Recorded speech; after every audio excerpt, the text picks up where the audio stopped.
आज मैं आपको दिखाऊंगा कि किस तरीके से एक एसी वर्क करता है, प्रैक्टिकली भी और थ्योरेटिकली भी। थ्योरेटिकली हम क्लास में समझेंगे और प्रैक्टिकली आज हम देखेंगे कि किस तरीके से एक एसी काम करता है। बच्चों, मैं ये जो वीडियो बना रहा हूँ इस एसी को लगने से पहले, इंस्टॉल होने से पहले बना रहा हूँ। पूरी गर्मी हो रही है इस रूम के अंदर क्योंकि अभी ये एसी लगा नहीं है और इसको लगाने वाले अभी जो भैया है वो आने वाले हैं। तो मैंने सोचा कि उससे पहले आपको इसकी वर्किंग समझा देता हूँ, ताकि जो है, क्योंकि बाद में लगने के आपको आसानी से समझ में नहीं आने वाला कि किस तरीके से, क्योंकि ये जो दोनों यूनिट्स हैं, जो इसके साथ इवेपोरेटर है और कंप्रेसर का यूनिट है, वो अलग अलग हो जाएंगे। इवेपोरेटर इस तरफ हो जाएगा, कंप्रेसर उस तरफ हो जाएगा वॉल के, तो आसान नहीं होगा समझाना। अभी आप यहाँ पे समझिए, जब ये अभी बॉक्स रखा हुआ है कि कैसे वर्क करता है, तो आज हम इसकी वर्किंग समझेंगे। पसीने आ रहे हैं, मुझे गर्मी लग रही है, बट स्टिल जो है मैं आपको ये अच्छे से एक्सप्लेन करूंगा। अगर वीडियो अच्छा लगे तो प्लीज इसको शेयर करिएगा और बहुत ही प्रैक्टिकल वे में समझाऊंगा कि किस तरीके से एक एसी वर्क करता है। कईयों को तो इवन ये भी नहीं पता होता कि एसी कहते किसे, कॉम्बिनेशन क्या है स्प्लिट एसी का। जो विंडो में एसी होता है वो कंप्लीटली पैकेज होता है, इसलिए उसको एसी बोल सकते हैं, पर इसको आप एसी नहीं बोल सकते कि ये रखा है तो ये एसी है।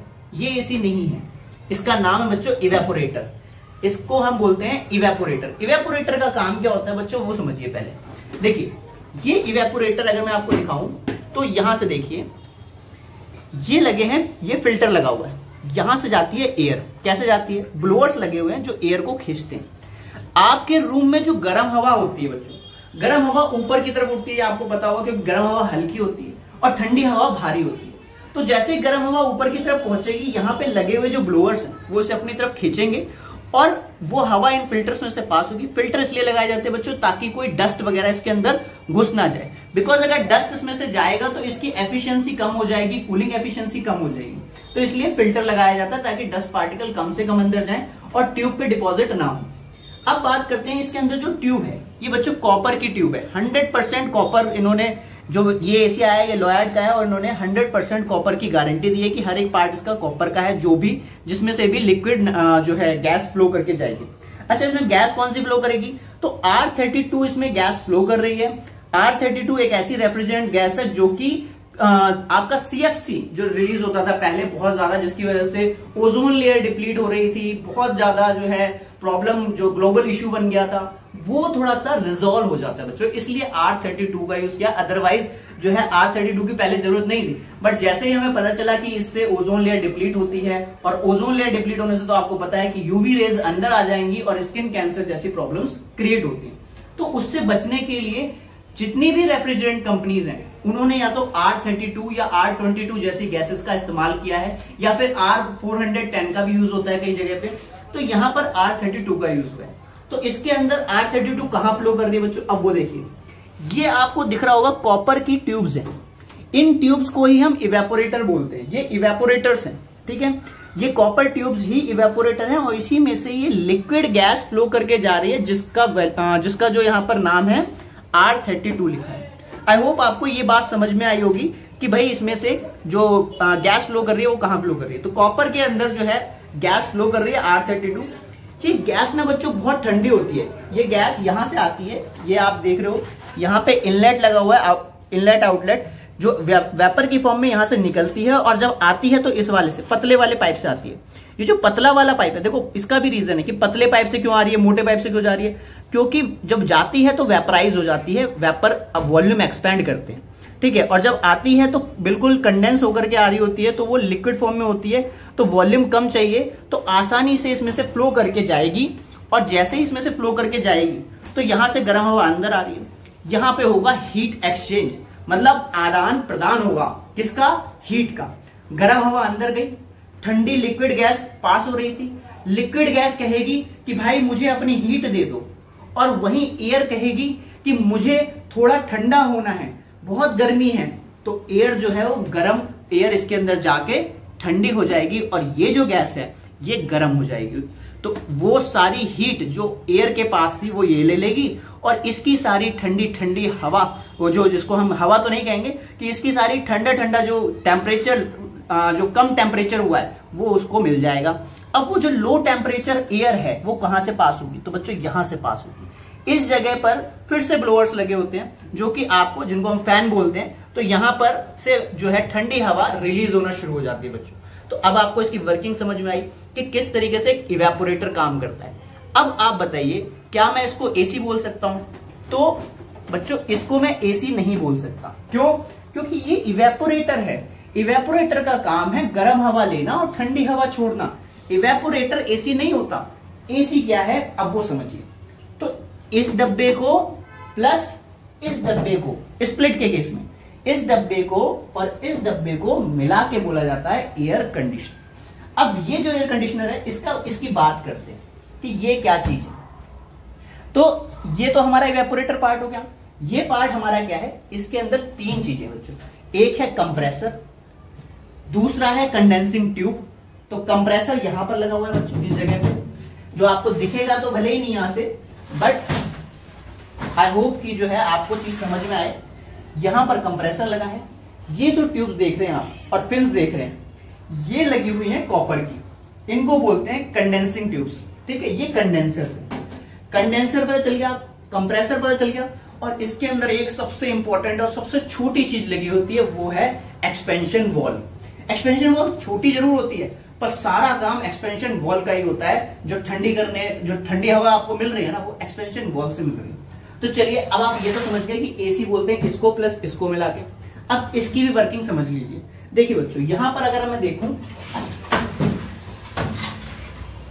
यहां पे ये जो वॉल्व है, आपने देखा था अभी जब मैंने इवेपोरेटर में आपको दिखाया था कि आपको दो वॉल्व दिखाए थे, दो जगह आपको मैंने ट्यूब दिखाए थे कॉपर के। एक मोटा ट्यूब दिखाया था, एक पतला ट्यूब दिखाया था। पतला ट्यूब ये रहा और मोटे वाला ये रहा। ये आपको दिख रहा होगा यहाँ पे। अभी इसको जो है, जब भैया आ जाएंगे कनेक्शन करने वाले, तो इसको खोलेंगे और इसमें कनेक्ट कर देंगे, फिर गैस का वॉल्व खोलेंगे और वो आराम से फ्लो करने लग जाएगी। तो हो क्या रहा है कि जैसे ही कंप्रेसर, ये जो आपने अभी फिनोमिना इसके अंदर देखा था कि जो आपकी गैस थी लिक्विड गैस, अब वो लिक्विड गैस क्या हुई थी, कन्वर्ट हो गई थी वेपर में।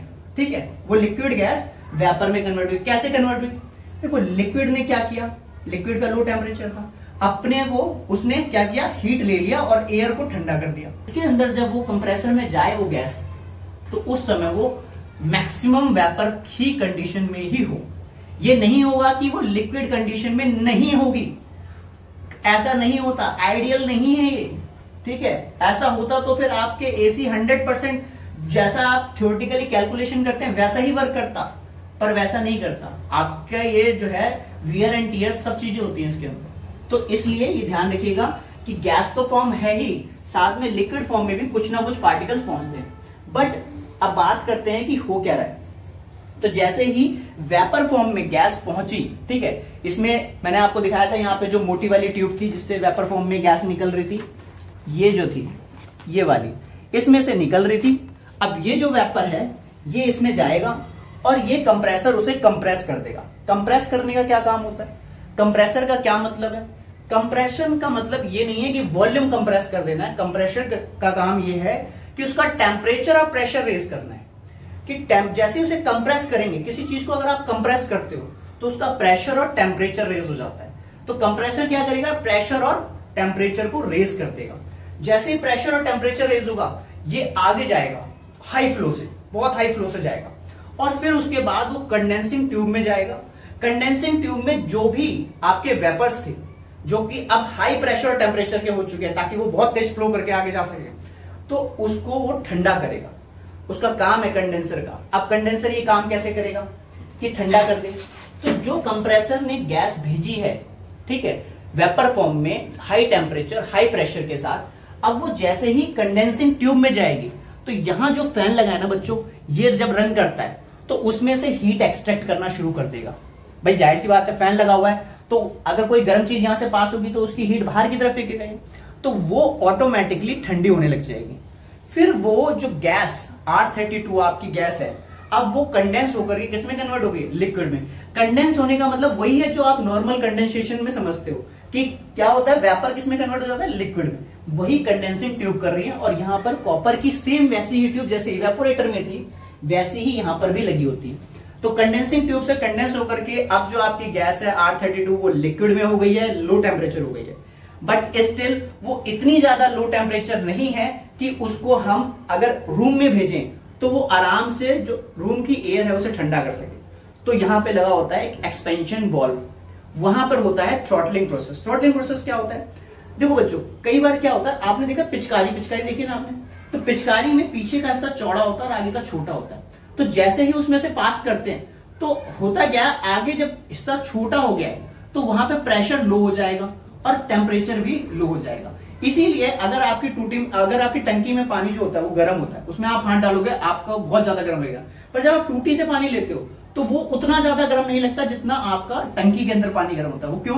क्योंकि वो थ्रॉटलिंग प्रोसेस से आ रहा है, मतलब कि अब नैरो हो गया वो पोर्शन, और जितना ज्यादा उसे नैरो करोगे, मान लीजिए आप फुहारा बना दो उसे, तो जैसे ही गर्म पानी का भी फुहारा अगर आप बनाओगे ना तो आपको इतना ज्यादा गर्म नहीं लगेगा। क्यों? क्योंकि उसका टेम्परेचर और प्रेशर लो हो गया। तो ये होता है किसका काम?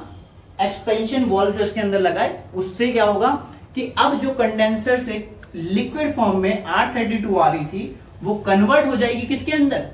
वो कन्वर्ट हो जाएगी ऐसे लिक्विड के अंदर जिसका टेम्परेचर और प्रेशर बहुत लो है। अब वो वाली जो चीज है वो पास होगी इस वाली ट्यूब के अंदर, और इससे फिर से ठंडी R32 फ्लो करके जाएगी और इसमें जाएगी, और यहां से गर्म हवा आएगी, गर्म हवा ठंडी होगी, यहां से निकल जाएगी। तो ये बच्चों पूरी फंक्शनिंग थी, किस तरीके से एक एसी वर्क करता है, कैसे उसकी जो पूरी साइकिल है। अगर आप प्रेशर एंड वॉल्यूम डायग्राम देखना चाहते हैं तो आप मेरे क्लास लेक्चर देखिए थर्मोडायनेमिक्स के।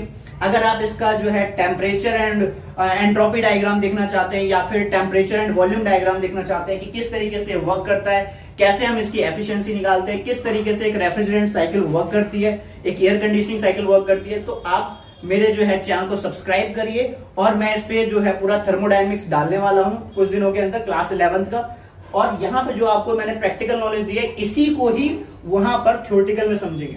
आई होप आपको ये वीडियो अच्छा लगा हो, बहुत एंजॉय किया हो आपने इस वीडियो में।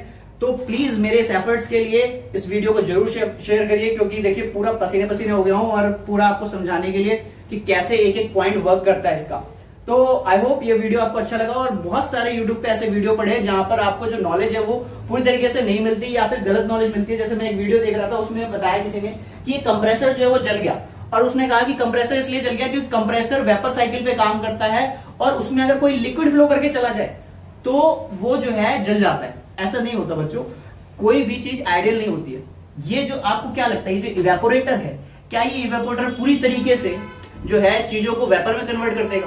क्या ये 100% एफिशिएंट हो सकता है? कभी नहीं हो सकता। तो इसके अंदर वेपर भी जाएगा और लिक्विड भी जाएगा, और यही रीजन है कि 12 साल की गारंटी है सिर्फ इस कंप्रेसर की। 10 से 12 साल की गारंटी देती है कंपनी। क्यों? क्योंकि उन्हें भी पता है ये आइडियल नहीं है।